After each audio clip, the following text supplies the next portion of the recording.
इस तरीके से अचार डालें, कभी ख़राब नहीं होगा। अस्सलाम वालेकुम, welcome back to my channel. Video को एंड तक ज़रूर देखिएगा, इसमें मैं तमाम ट्रिक्स बताऊंगी अचार डालने की। ये हमने कच्चा आम ले लिया है, इसको आप अचार के पीसेस में कटवा लें। आप चाहें तो इससे भी छोटा साइज आम का कर सकते हैं। इसके बीच में से गुठलियां लाजमी निकाल लीजिएगा और इसको अच्छे से साफ कर लेते हैं। अब हम इसमें 2 चम्मच नमक शामिल करेंगे और इसको नमक लगाकर हमने पूरा 1 दिन छोड़ देना है।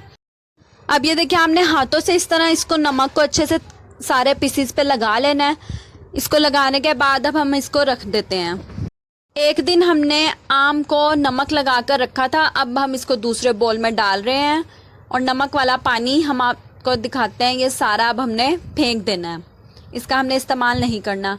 अब आम को हम इस तरह बिछा देंगे, अलग अलग करके आपने इसको बिछा देना है और हमने इसको छांव में सुखाना है।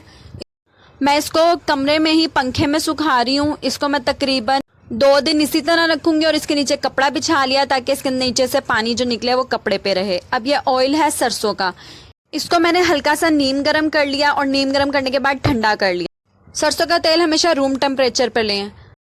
अब ये मैं साबुत धनिया ले रही हूँ, ये मैंने 3 टेबलस्पून साबुत धनिया लिया है। अब इसमें मैं 2.5 टेबलस्पून जीरा शामिल कर रही हूँ।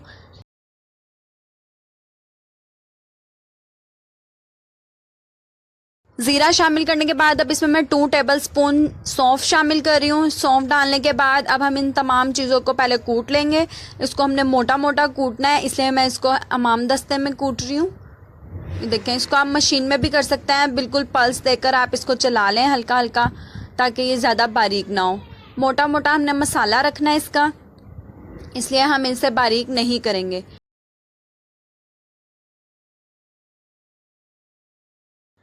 अब हम इसको बर्तन में निकाल लेते हैं और इसको आप अच्छे से चेक कर लें कि ये ज़्यादा मोटा या ज़्यादा बारीक तो नहीं हो गया। अब हम इसमें 2 टेबलस्पून कलौंजी और मेथरे शामिल कर रहे हैं, 1-1 टेबलस्पून है, और इसमें 1 टेबलस्पून राई शामिल करूँगी। ये देखिए राई है, ये मैं 1 टेबलस्पून डाल रही हूँ। इन तीनों चीज़ों को भी आपने अच्छे से कूट लेना है।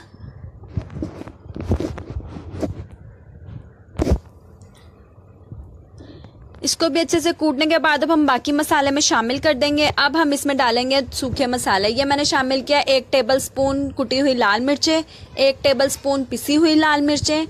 अब इसमें हल्दी में 2 टेबलस्पून शामिल करूंगी। हल्दी डालने से इसका कलर बहुत ज़्यादा अच्छा आता है, इसलिए हल्दी इसमें ज़्यादा जाती है। और नमक अब हम इसमें शामिल करेंगे। नमक हम डालेंगे लाहौरी नमक, जो बिल्कुल बारीक अचार में यही डलता है। 2 टेबलस्पून मैंने लाहौरी नमक शामिल किया और अब हम इसे हाथों से अच्छी तरह इस तरह मसल।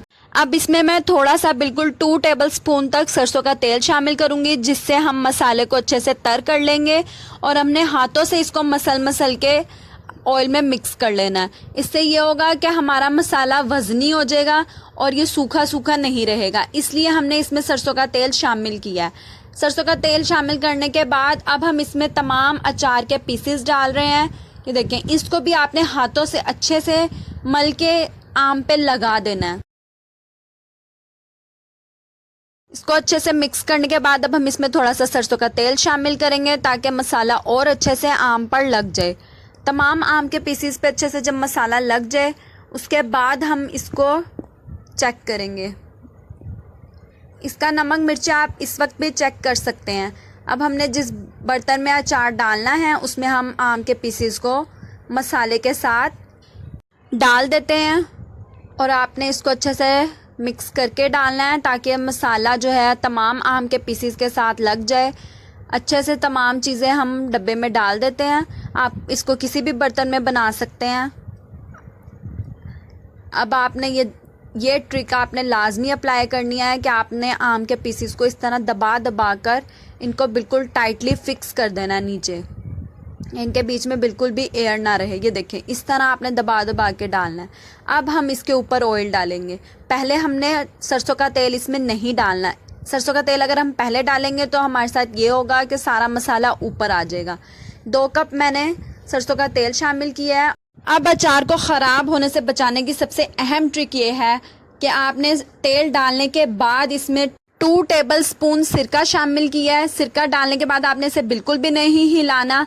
अब हम इसको एक कपड़े से कवर करके रखने लगे हैं। कवर करके रखने के बाद आपने इसको 3 दिन तक धूप में रखना है बिना छेड़े। इसका कपड़ा आपने नहीं उतारना। 3 दिन तक आपने इसको इसी तरह धूप में रखना है और इसको खोलना नहीं है।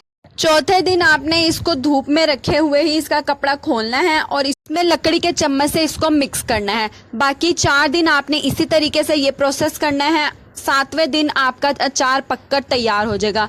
अब ये 7वें दिन मैं आपको अचार का कपड़ा खोलकर दिखा रही हूँ। ये देखें माशाल्लाह तेल कितना ज़्यादा रेड हो गया है। इसका मतलब है कि ये अच्छे से पक चुका है और इसकी फाड़ी भी देखें बिल्कुल गल चुकी है। धूप में ही आपने इसको रखना है। शाम के टाइम आप इसको उठाकर अंदर रख लें। ये देखें माशाल्लाह कितना पक चुका है, ये अच्छे से सॉफ्ट हो गया। अब आपने इसको जब भी इस्तेमाल करना है इसको डिप करके ही रखना है। इस तरीके से अचार डालें, साल खराब नहीं होगा।